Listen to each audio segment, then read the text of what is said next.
Okay. So again, welcome everybody. We wanted to talk today about mapping the growth of end-of-life doulas in Latin America. We want to tell you a little bit of the agenda we're going to be covering today. I don't know if Catalina is already here. I don't see her. Yes, I'm here. Oh, She she is. is. I We're don't know just if trying you to can, find a if way someone to, can pin me. yeah, we're trying Oh, to figure out how to do two at a time here. So sorry, just give us a moment. Okay. I I think the video has to be on to spotlight. I see. Catalina, is it possible for you to turn on your video? There we go. Perfecto. Good, Please. good, great. Can you see me and hear me? yes. Mm, Perfect. Thank you. So today we are going to talk about who we are, what we do in Latin America, especially taking into account all of the problems and tensions that we have been talking about for 2 days. We are going to talk about specifically about the scope of the statistics that we are going to present. Very quickly, we want to talk about the current landscape for palliative care in Latin America and what it means in terms of what we do as doulas in the region, some family and social characteristics of Latin America, and then we will introduce you to who are the actors, what are the numbers and the trends when it comes to training. And finally, I think we will talk about not just about training, but about the movement and how we can shape research in a global South-North agenda. So a little bit about us. So this is me. My name is Catalina. I'm a Colombian doula and I'm a life coach. I'm currently based in Melbourne, Australia, and I identify as a woman and also as a migrant. So here you have my professional introduction. Basically, I studied political science. I have 10 years of experience in adult education. I have 8 years of experience as a practitioner, and I also worked in research for 6 years, which I think it's very interesting for this scenario. So that's the privileged Catalina in Latin America. But then when it comes to be a doula, I don't know how to explain to people that a political scientist is doing this work. So I have been thinking how to introduce myself. And then when we talk about death and dying, I think it's just impossible to not think about the connection we have with the earth or with spirituality or with energy. So I want to introduce myself as someone who has been calling this life Catalina. And I am the daughter of the Bagata Mountains, of the Muisca people. And I would like to pay my respects to the traditional owners of the land. I live and I work here in Australia, the Wurundjeri people. And I just don't want to pay my respects, but I really want to embrace this ancestral wisdom, their connection to the land. And I want to embrace all of the different and diverse ways of knowing that have shaped my practice as an end of life doula. So that's my lived experience. And I think that we just can't just take that out of my biography. And I'm also the daughter of globalization and interculturality. And all of the teachings that I have received from my grandmothers and from my mother and from my aunties are as equally important as all of the training that I have received and all of the ideas from the Buddhist traditions or the experiences that I have had with traditional medicines. And I think that's there where we can have a conversation when it comes to end of life doulas and research. So that's basically who I am. Thank you, Catalina. A little bit about me. I am so sorry to interrupt. I'm just wondering, what we're seeing is not your slideshow. We're seeing two slides at the same time. And I'm just wondering if you do, there we go. Thank you so much. I'm so sorry to interrupt. Don't worry. Okay, so a little bit about me. I am Sofia Plonsky. I'm an end-of-life doula from Quito, Ecuador. And in Ecuador also, we have this, this is a country so rich in culturality, and our ancestors also give us a lot of knowledge about what we do. And so basically, I have been working since 2024, already training new doulas in Latin America with Care Doula. And I have been serving families since 2017. We wanted to tell you a little bit about the Latin American Network for Death and Grief. This is a movement that aims to transform death and dying ecosystems in Latin America by fostering safe, inclusive spaces where individuals, communities, and institutions can share their experience and embrace the end-of-life doula archetype. And Catalina will tell you a little more about that. But what we want to do is to cultivate a movement that reimagines and reshapes death and dying within the regional context, incorporating the perspective of magical realism, and you will hear more about that too. We want to facilitate dialogues, synergies, and collaboration among countries and organizations, providing opportunities for individuals to contribute with their talents, whether as end-of-life doulas or any other role within the end-of-life ecosystem. And of course, we want to honor the legacy of social movements in the region. So I would like to talk about what's the methodology or the scope of these presentations. And I think there are two things that we want to talk about. So the first thing is statistics and training and numbers and what's happening in the region. So if we are talking about that, we want to recognize that end-of-life doula is not, we don't have a definition that we can share across the region. And we know that many people have been using that hat, but they have not been formally trained, or not as far as we know.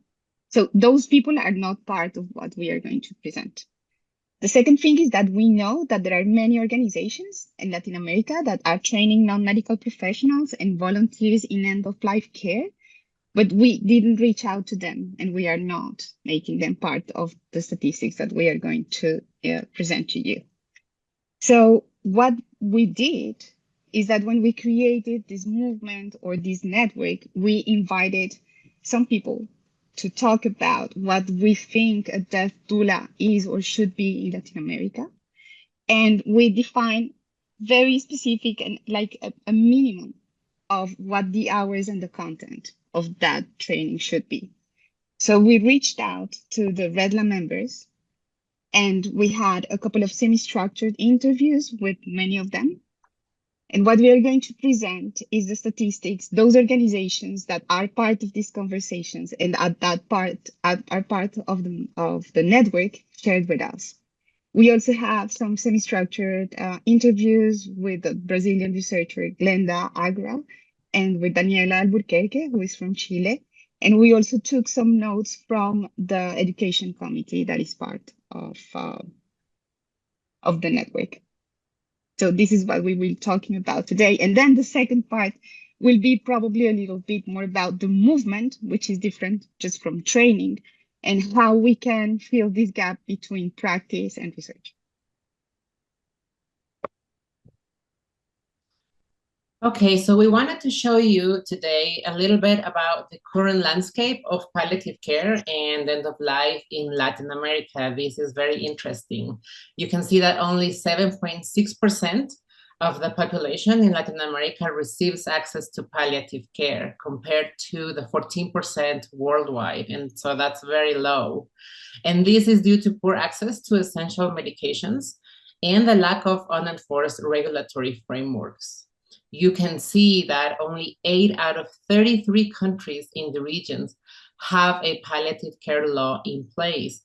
And even though some of us have a law in place already, it is not enforced. And so it doesn't matter if the law is there, we still don't benefit a lot from it either. So in Latin America, palliative care is not always considered an essential part of the healthcare system. Particularly in the areas that struggle to provide more basic life-saving medical services. And yet palliative care is urgently needed because about 2/3 of all the people who die of cancer here die in low income or in mid-income homes. And we're going to show you in this graphic that you can see here, the relationship between palliative care and coverage percentage, and also the number of hospices in Latin America. You can see in yellow color the number of hospices that we have in each country and how few of them are here. Some of us have either 1, 2, or 3 hospices for one entire country. Argentina has 21, which is the highest. And in others, most of them don't even have one hospice at all. And palliative care coverage percentage is also very low, as we saw in the graphic in the previous slide, with the only exception of Uruguay that has 67% of coverage for the entire population. And Uruguay is one of the highest in the world. But the fact is that the lack of hospices in Latin America shapes the role that the end-of-life doula has to play in a very different and unique way. Because end-of-life doulas work with families in an environment and in a reality that is totally different. And so we have to have a lot of different abilities to be able to do what we do. So, like for us, it's very important to show you how different the context is when it comes to being an end-of-life doula in Latin America. Now that I was listening to Emma, I was just like, oh my God, this is why I love my work so much, or what I do so much, because I don't have to interact so much with the system. So here, as you can see, we just put together something in order to explain to you that someone is taking care of the dying in Latin America and is not necessarily the system. So probably we have families or the community that is taking care of the person who is ill or who is dying.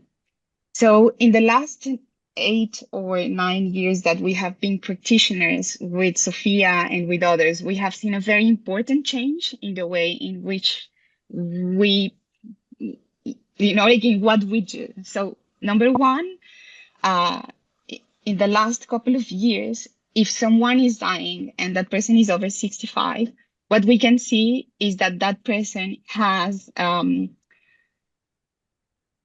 chosen informal care at home when they have 2 to 10 kids. They have big families. We also know that women have prior experience in caring for the dying. There is a strong family support network. So when I say this, so for example, the last case that I had, it was a woman, she was 90, she had 13 kids and around, 35 grandkids. So you can imagine the network, that's a whole tribe, that's huge. And she died at home. So that means that the access to hospice is very uncommon. There is a lack of access to medicines, or people are very reluctant to use them. And the doula work is then very, very different. Sometimes I do think that there is a doula already in the family. So there is just a peer somehow mentoring process, and we build on what the family has already experienced and the existing capacities of care that are already there, that we know that people know how to care, people have had the experience. So we just build on that. But lately, and more, what we see is that when anyone, but especially people below 65, are dying, the family is very different. So they don't have kids, or they have maximum 2 kids who usually are living abroad. So they're not living in the same city or in the same region. Those kids, they have never had the honor to be in presence or to care for the dying. And there is a very weak family support system. So for these people, the possibility of staying at home is probably not the best one. So they will prefer to go through institutional escape, which means aged care or hospitals, because hospices are not that common in the region. So the narrative here is that they don't want to be a burden And for the kids or for the family who is taking care is that they are in the sandwich generation, which is something that I learned here in Australia. Like I don't have the time to care for my own family, for my kids. And then on top of that, have a professional career and take care of my parents. It's just impossible. So the doula work is very different. And I relate more to what Emma was saying. It's more individually oriented. So we work more with the person who is dying directly and the interaction with the system. So political and administratively oriented. So we have to fill papers. We have to make sure that they know how to navigate the system. So I am seeing more and more this kind of cases. But in the overall, what we see is that Latin America still is a family-oriented scenario. So can you go to the next one, Sophie? So just a little bit of context of why that is happening. So number one, I will start by saying that we are facing rapid social transitions. And I have told this before in other scenarios, but I do believe that if there are end-of-life doulas, it's because this is a symptom of capitalism and this materialistic narrative that has been taking over the place. And at the same time, of a full demographic transition to an aging population that is happening just in 40 years. So this, like many changes happening at the same time, very, very, very rapid. So we have a shifting, very important shifting in the roles of women as caretakers. And at the same time, we have like this magical realism, which Sofia has been talking about.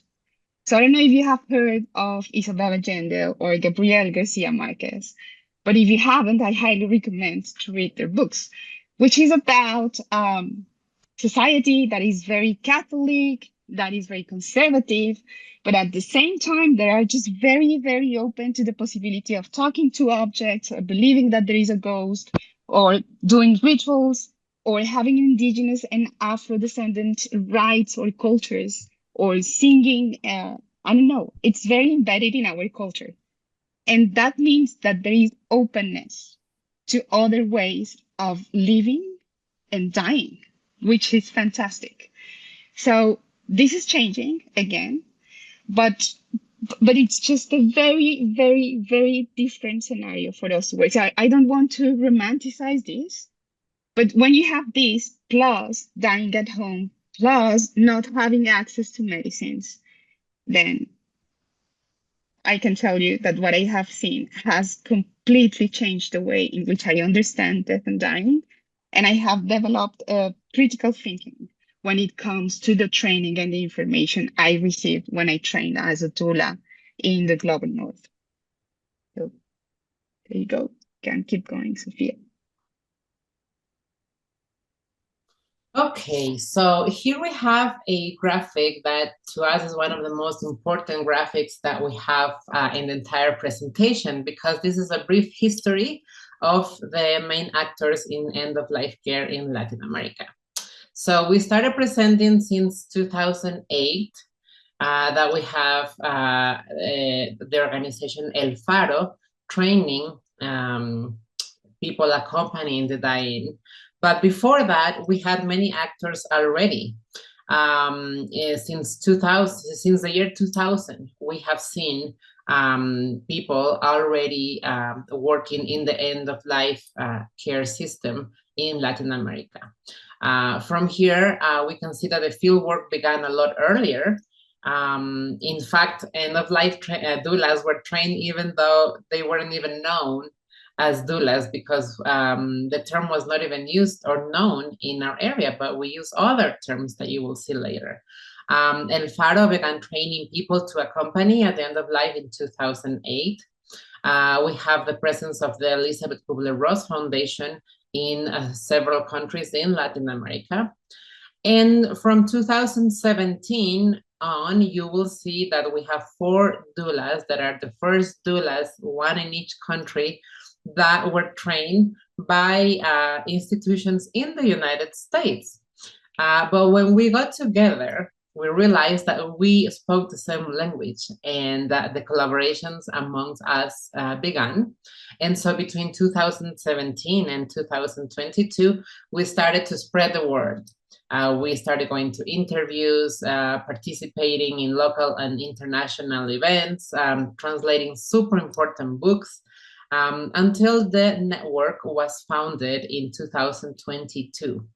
And two more co-founders joined us as well. The first Latin American gathering took place in Quito in 2023. And so we have here a few names that describe the non-medical professional or end-of-life doulas in Latin America that we have been using. Volunteers, for example, that is a totally different role than what you're used to seeing.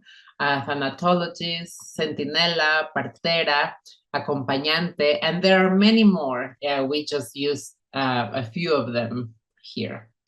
So we also wanted to tell you a little bit about the members that we have in the network. You can see that we started with very few members in 2023, 50 members, 6 of them were men. And it started spreading really fast after the second year. We are right now more than 226, 17 of them are men. And here you can see a little bit of the countries where our members come from. And by practices, this is interesting, but you can see that out of the 200 and almost 30 members that we have already, most of them are end-of-life doulas. Then we have other practices that are just as important, but you can see how rich the archetype of a doula is because it gathers all these different roles all together. But this is very interesting, right? And we also wanted to tell you a little bit about the main schools that are training end-of-life doulas in the regions and the challenges and ideas that we have. So we were telling you that the first 4 end-of-life doulas that were trained here in Latin America, we were trained by schools in the United States. The graphic here shows the main school. We have Amor Ser from Brazil that started teaching, training doulas in 2019 in Portuguese, and they have trained over 350 doulas already. We also have a SFIM from Mexico, started in 2020, with about 262 doulas trained in this region. The rest are schools like, for example, El Faro, that even though El Faro began officially training end-of-life doulas in 2023, we know that before that, since 2008, they were training people to accompany the dying.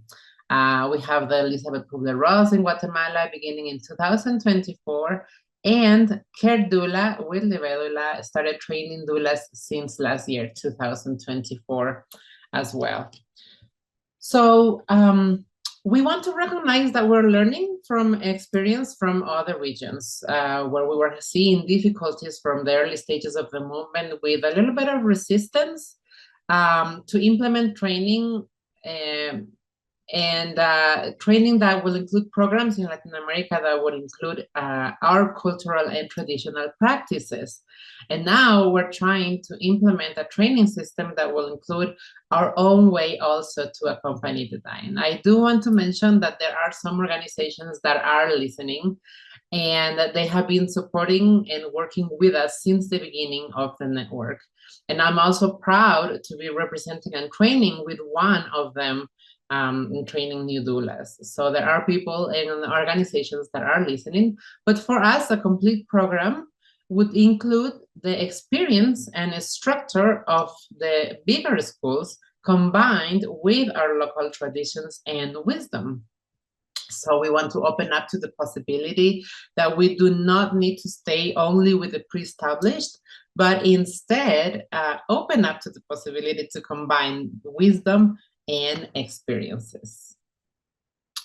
And so at the end, we wanted to tell you where we found most of the doulas are in Latin America. It's interesting that according to the Global Wellness Institute, Latin America has the largest increase in the number of end-of-life doulas globally, especially in the last 5 years. And so we can see that, especially during the pandemic and after that, we started to see a big shift in interest in becoming end-of-life doulas and also accompany others in death. As a network, we're working with institutions and among organizations that are part of it to define what the minimum standards of an end-of-life training program could be, and that we could recommend or support, not as a regulatory body, because we are not, but as part of our social responsibility to offer programs that train end-of-life doulas with quality standards.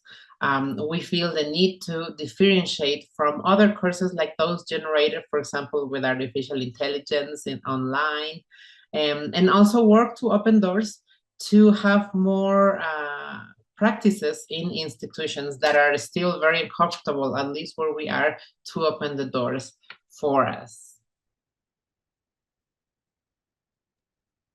So I will just add something on that, and I want to talk quickly about Brazil and the scope of this study. If we add for other institutions that we know are training end-of-life care non-professionals, it will be, this number will go up to around 1,000 people. And Brazil, like it's also doing a very interesting work around how to work with funeral homes, and also about how to create new research around all of these topics. So I think I'm running out of time. So before thinking what is the invitation to collaborate, what I would love to say, and maybe you can go to the last slide, Sofia, because I think I won't have the time, is there is a difference between the training and the organizations that are training and the movement as such. And what I have been thinking since yesterday is that it is interesting to consider this flexibility that someone was talking about yesterday, as how we decolonize this conversation. And when I think about that, is the flexibility of mind that we need here.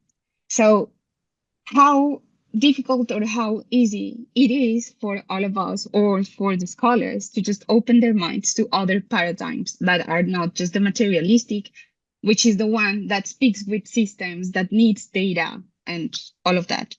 So it came to my mind a couple of scholars that are white women, middle-aged, Joanna Macy, Margaret Whitley. I don't know if you have heard of them.